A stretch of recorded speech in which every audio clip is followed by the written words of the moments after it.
Hello guys. तो आज के वीडियो में हम बात करने वाले हैं कि हम यहाँ पर गिट को यूज कैसे करते हैं। तो अब इससे पहले वाले वीडियोस के अंदर हमने बात की थी कि यहाँ पर गिट क्या होता है, इसे इंस्टॉल कैसे करते हैं और उसका सेटअप कैसे करते हैं। तो अभी तक आपने उन वीडियोस को नहीं देखा है तो मैंने यहाँ पर गिट की एक सेपरेट प्लेलिस्ट बनाई है। तो मैं उस प्लेलिस्ट की लिंक आपको डिस्क्रिप्शन में और आई बटन में प्रोवाइड करा दूंगा। तो आप वहां से उसे एक्सेस कर सकते हैं। तो चलो अब हम यहाँ पर पढ़ना स्टार्ट करते हैं। तो अब यहाँ पर गिट करता क्या है कि हमारे कोड के अंदर जो भी चेंजेस होते हैं ना, उसे यहाँ पर ट्रैक करता है। तो अब यहाँ पर एक गिट हमारे कोड को ट्रैक कैसे करता है उसके बारे में हम यहाँ पर समझते हैं। तो मैं क्या करता हूँ, पहले मैं यहाँ पर कमांड प्रॉम्प्ट को ओपन कर देता हूँ और अब यहाँ पर मैं एक फोल्डर को क्रिएट करते हैं। तो उसके लिए मैं क्या करना है कि मैं यहाँ पर लिखना है mkdir और उसके बाद हमें यहाँ पर फोल्डर का नाम लिखना है। तो यहाँ पर मैं लिखता हूँ ऐप।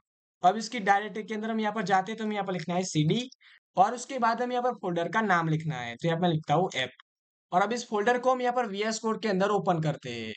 तो मैं क्या करना है कि यहाँ पर लिखना है कोड स्पेस डॉट और उसके बाद हमें यहाँ पर एंटर करना है। तो हमारा फोल्डर यहाँ पर वीएस कोड के अंदर ओपन हो जाएगा। तो यहाँ पर वेलकम की विंडो को क्लोज करता हूँ और अब यहाँ पे मैं टर्मिनल को ओपन करता हूँ। अब देखो हमने यहाँ पर एक सिंपल फोल्डर क्रिएट किया है। तो अब हम यहाँ पर इसे गिट रेपोजिटरी के अंदर कन्वर्ट करना है तो हमें यहाँ पर एक कमांड को चलाना होता है। तो यहाँ पर लिखना है गिट इनिट। तो अब ये जो फोल्डर है ना वो यहाँ पर गिट रेपोजिटरी के अंदर कन्वर्ट हो जाएगा। ये क्या करता है कि यहाँ पर डॉट गिट नाम की यहाँ पर एक हिडन फाइल बनाता है। अब देखो अब मैं क्या करता हूँ, इस फोल्डर के अंदर मैं यहाँ पर एक फाइल बनाता हूँ। ओके, तो यहाँ पे मैं लिखता हूँ index.html और मैं यहाँ पे बॉयलर प्लेट कोड को यहाँ पर लिख देता हूँ। अब हम क्या करते हैं कि हम यहाँ पर गिट का स्टेटस चेक करते हैं। तो उसके लिए यहाँ पर कमांड होती है, तो हम यहाँ पर लिखना है गिट स्टेटस। तो देखो हमें यहाँ पर कुछ इन्फॉर्मेशन यहाँ पर देखने को मिल रही है। पहले यहाँ पर लिखा है ऑन ब्रांच मास्टर, मतलब कि अभी हम यहाँ पर मास्टर नाम की ब्रांच के अंदर है। गिट के अंदर बाय डिफॉल्ट हम यहाँ पर मास्टर ब्रांच के अंदर होते हैं। ओके, देखो अगर हम चाहे तो हम यहाँ पर मल्टीपल ब्रांचेस को क्रिएट कर सकते हैं। मल्टीपल ब्रांचेस को क्रिएट करने की जरूरत कब होती है कि जब हम यहाँ पर टीम के अंदर वर्क कर रहे हैं। फॉर एग्जाम्पल आप यहाँ पर एक प्रोजेक्ट बना रहे हैं और आप यहाँ पर टीम के अंदर वर्क कर रहे हैं। तो टीम के अंदर आप हो और उसके साथ आपके यहाँ पर दो फ्रेंड है। तो आप यहाँ पर डिसाइड करते हैं कि आप क्या करेंगे कि आप यहाँ पर हेडर सेक्शन बनाएंगे।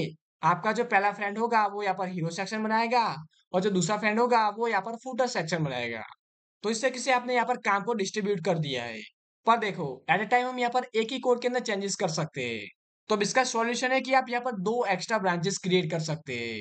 पहले हमारे जो मास्टर वाली ब्रांच है उसके अंदर आप यहाँ पर हेडर सेक्शन बनाएंगे। दूसरी आप यहाँ पर ब्रांच क्रिएट करेंगे उसके अंदर आपका फ्रेंड यहाँ पर हीरो सेक्शन बनाएगा। और आप यहाँ पर एक और ब्रांच बनाएंगे उसके अंदर आपका जो फ्रेंड होगा वो यहाँ पर फूटर सेक्शन बनाएगा। तो इससे क्या होगा कि आपके कोड के यहाँ पर तीन वर्जन क्रिएट हो जाएंगे। और जब आप तीनों का यहाँ पर वर्क हो जाएगा उसके बाद आप यहाँ पर ब्रांचेस को मर्ज कर सकते हैं, जिससे कि आपका सभी कोड यहाँ पर मर्ज हो जाएगा। तो इस तरीके से हम यहाँ पर ब्रांचेस को यूज करते हैं। उसके बाद देखो यहाँ पर लिखा है नो कमिट येट। अब इसका मतलब क्या हुआ? कमिट का मतलब होता है कि गिट क्या करता है कि हमारे कोड का एक स्नैपशॉट लेता है और उसे यहाँ पर मैसेज के साथ यहाँ पर स्टोर करता है। तो उसे यहाँ पर कमिट कहा जाता है। उसके बाद देखो यहाँ पर लिखा है ऑन ट्रैकेड फाइल। देखो हमने यहाँ पर फाइल क्रिएट की ना, उसके साइड में यहाँ पर यू लिखा हुआ है। इसे मैं यहाँ पर थोड़ा जूम करता हूँ। ओके, देखो यहाँ पर यू लिखा है तो इसका मतलब है यहाँ पर हमारी फाइल अनट्रैकेड है। मतलब कि अभी जो गिट है ना वो हमारी फाइल को ट्रैक नहीं कर रहा है। पर हम तो चाहते हैं कि गिट यहाँ पर हमारी फाइल को ट्रैक करे। तो उसके लिए हमें क्या करना होता है कि हमें यहाँ पर इस फाइल को ऐड करना होता है। देखो यहाँ पर भी लिखा हुआ है तो हमें क्या करना है कि हमें यहाँ पर लिखना है git add और उसके बाद में यहाँ पर फाइल का नाम लिखना है। तो यहाँ पे लिखता हूँ index.html। तो देखो यहाँ पे जो यू था ना उसकी जगह पे यहाँ पर ए आ चुका है। इसका मतलब है कि हमारी फाइल यहाँ पर ऐड हो चुकी है। अब देखो जब भी हम यहाँ पर कोड को ऐड करते हैं ना तो वो यहाँ पर स्टेज हो जाता है। स्टेज का मतलब होता है कि गिट ने अभी तक हमारे कोड का स्नैपशॉट नहीं लिया है। तो उसके लिए हमें क्या करना होता है कि हमें यहाँ पर कमिट करना पड़ता है। तो उसके लिए यहाँ पर कमांड होती है, तो हमें यहाँ पर लिखना है गिट कमिट। उसके बाद हमें यहाँ पर लिखना है डैश एम और अब हम यहाँ पर कोटेशन मार्क के अंदर मैसेज को पास कर सकते हैं। देखो जब भी हम यहाँ पर मैसेज को पास करते हैं ना उसी में यहाँ पर कुछ मीनिंगफुल यहाँ पर लिखना है। देखो अभी हमने यहाँ पर फाइल क्रिएट की है ना तो हम यहाँ पर लिख सकते हैं क्रिएट अ न्यू फाइल। तो यहाँ पर लिखता हूँ क्रिएट अ न्यू फाइल। तो इस टाइप का हमें यहाँ पर कुछ मीनिंगफुल मैसेज लिखना है। ओके, उसके बाद हमें यहाँ पर एंटर कर देना है। तो अब हमारा कोड यहाँ पर कमिट हो चुका है। तो इसका हम यहाँ पर स्टेटस देखते हैं तो यहाँ पर मैं लिखता हूँ गिट स्टेटस। तो देखो यहाँ पर लिखा है ऑन ब्रांच मास्टर और यहाँ पर लिखा है नथिंग टू कमिट, मतलब कि अभी यहाँ पर कमिट करने के लिए कुछ भी है नहीं। अब मैं क्या करता हूँ, मैं इस फाइल के अंदर यहाँ पर कुछ कोड लिखता हूँ। तो मैं यहाँ पर एक पी टैग बना देता हूँ और यहाँ पर लिखता हूँ दिस इज अ पैरा। तो देखो अभी हमारी फाइल के साइड में यहाँ पर एम लिखा हुआ आ रहा है। अब इसका मतलब है मॉडिफाइड। तो अब हमें क्या करना होगा कि इसे हमें यहाँ पर ऐड करना होगा और उसके बाद हमें यहाँ पर इसे कमिट करना होगा। मतलब कि जब भी हम यहाँ पर कोड के अंदर कोई भी चेंजेस करते हैं तो उसे हमें यहाँ पर ऐड करना होता है और उसके बाद हमें यहाँ पर इसे कमिट करना होता है।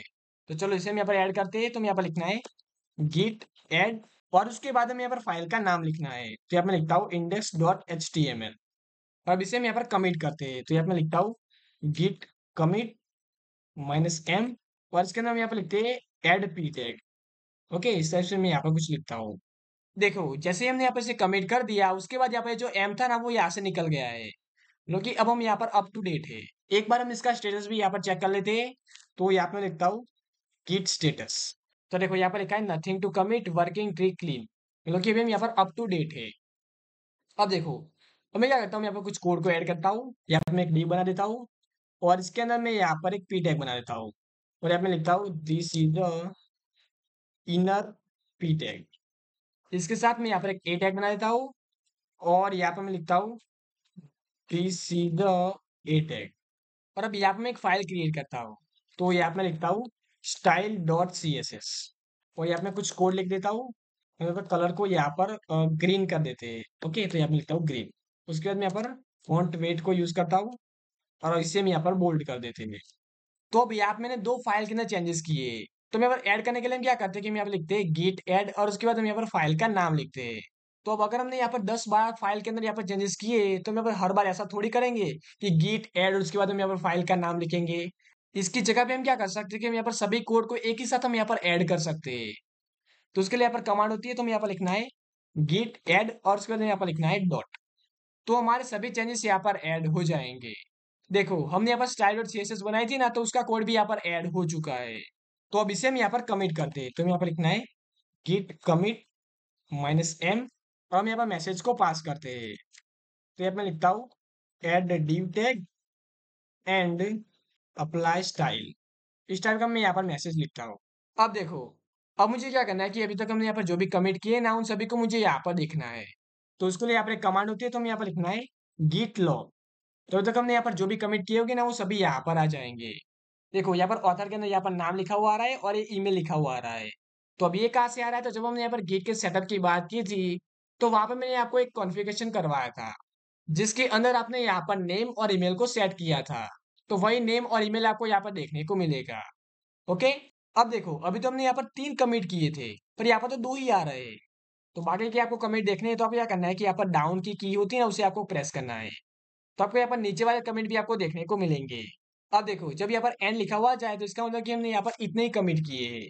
ओके, तो हमें यहाँ पर कमिट का मैसेज यहाँ पर देखने को मिलता है। तो पहले हमने क्या किया था कि हमने यहाँ पर फाइल को ऐड किया था, उसके बाद हमने यहाँ पर पी टैग को ऐड किया था, उसके बाद हमने यहाँ पर div को ऐड किया था और हमने यहाँ पर स्टाइल को अप्लाई की थी।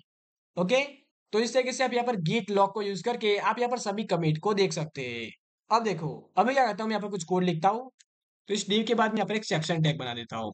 ओके, और इसके अंदर मैं यहाँ पर एक पी टैग बना देते हैं और यहाँ पर मैं लिखता हूँ this is a section tag. उसके बाद मैं यहाँ पर सेक्शन टैग को यहाँ पर 2 बार कॉपी कर देता हूँ। ओके, तो अब हमारी फाइल यहाँ पर मॉडिफाई हो चुकी है। अब देखो फॉर एग्जाम्पल आप यहाँ पर एक बड़े प्रोजेक्ट के ऊपर वर्क कर रहे हैं, तो आपके एक फ्रेंड ने यहाँ पर कोड के अंदर कुछ चेंजेस कर दिए और अब आपको यहाँ पर पता नहीं है कि यहाँ पर कोड के अंदर चेंजेस कहाँ पर हुआ है। तो उसे चेक करने के लिए आप क्या कर सकते हैं कि आप यहाँ पर एक कमांड को यूज कर सकते हैं। तो मैं क्या करता हूँ, मैं यहाँ पर एक और टर्मिनल ओपन कर देता हूँ। तो चलो इसे हम यहाँ पर ऐड करते हैं। तो मैं यहाँ पर लिखना है गिट ऐड डॉट। अब मुझे क्या करना है कि यहाँ पर हमने कोड के अंदर जो भी चेंजेस किए ना उसे मुझे यहाँ पर देखना है। तो उसके लिए यहाँ पर एक कमांड होती है, तो हमें यहाँ पर लिखना है गिट diff डैश डैश कैचेड। तो हमें यहाँ पर इस कमांड को चलाना है। तो हमें यहाँ पर इस टाइप का यहाँ पर इंटरफेस देखने को मिलेगा। तो हमें क्या करना है कि यहाँ पर इस ब्लू वाले के ऊपर क्लिक करना है। तो हमें यहाँ पर हाईलाइट करके दिखाएगा कि हमने यहाँ पर क्या चेंजेस किए हैं।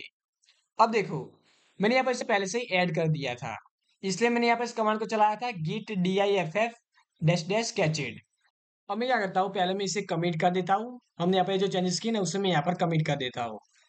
तो यहाँ पे लिखता हूँ गिट कमिट -m और यहाँ पे लिखता हूँ एड सेक्शन टैग। ओके, अब इसके बाद मैं क्या करता हूँ, मैं यहाँ पर सेक्शन टैग के बाद मैं यहाँ पर एक div बना देता हूँ। ओके, और इस div के अंदर मैं यहाँ पर एक p टैग बना देता हूँ और यहाँ पर लिखता हूँ this is a div tag, और इस p टैग को मैं यहाँ पर 4 बार कॉपी कर देता हूँ। तो अब इसे हमने यहाँ पर स्टेज नहीं किया है, तो मैं यहाँ पर चेंजेस को देखने हैं तो मैं क्या करना है कि यहाँ पर लिखना है git diff।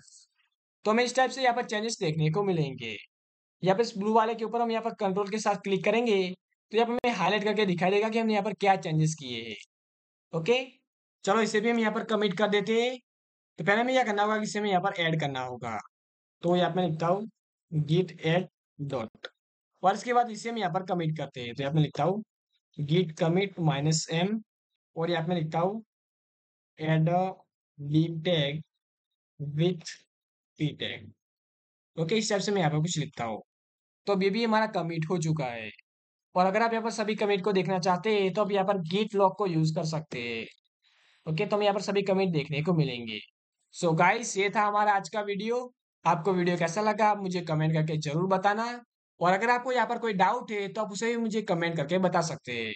So guys, thanks for watching and I will meet you in next one.